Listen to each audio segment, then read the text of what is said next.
flicker as a warning for me. Everyone will think it's just a power surge.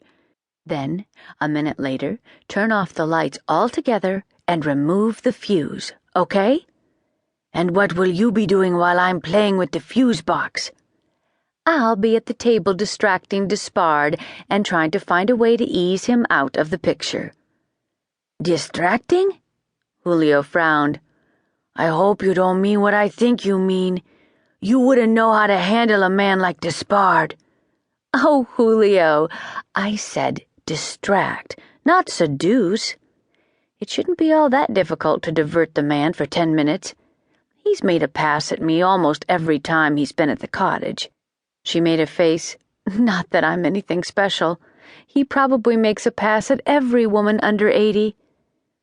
But she was something special, Julio thought.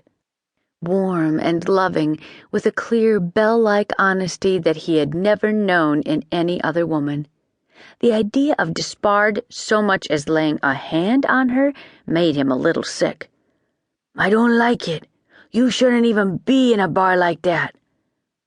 I've been in that bar plenty of times, as you know very well, and I can take care of myself, she added. Heaven knows I've had plenty of practice. That was certainly true, she thought ironically. Geoffrey was a dreamer, always chasing fantasies, and she trailed along behind him trying to hold his feet on the ground and keep him from being too badly hurt. And this is no exception. I'll be fine, Julio. I think I should know, Julio, she said with gentle firmness.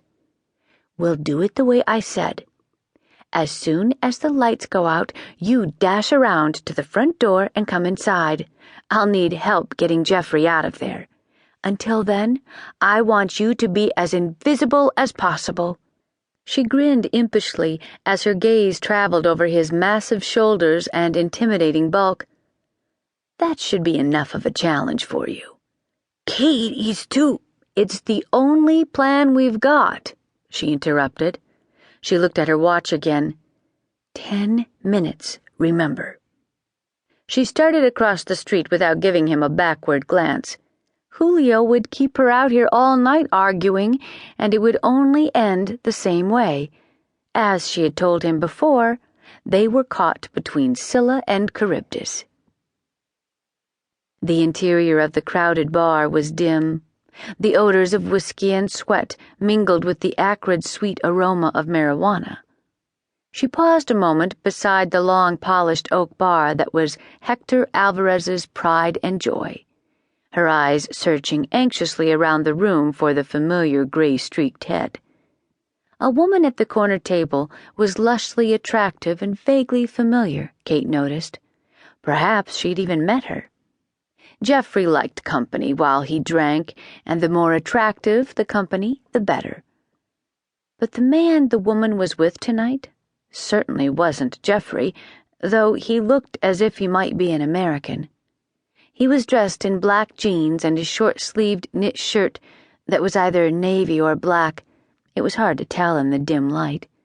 But his hair was definitely a shining bronze. She was about to turn her attention to the other end of the room when the man glanced up swiftly, as if suddenly aware that she was staring at him. Dangerous. The thought came out of nowhere.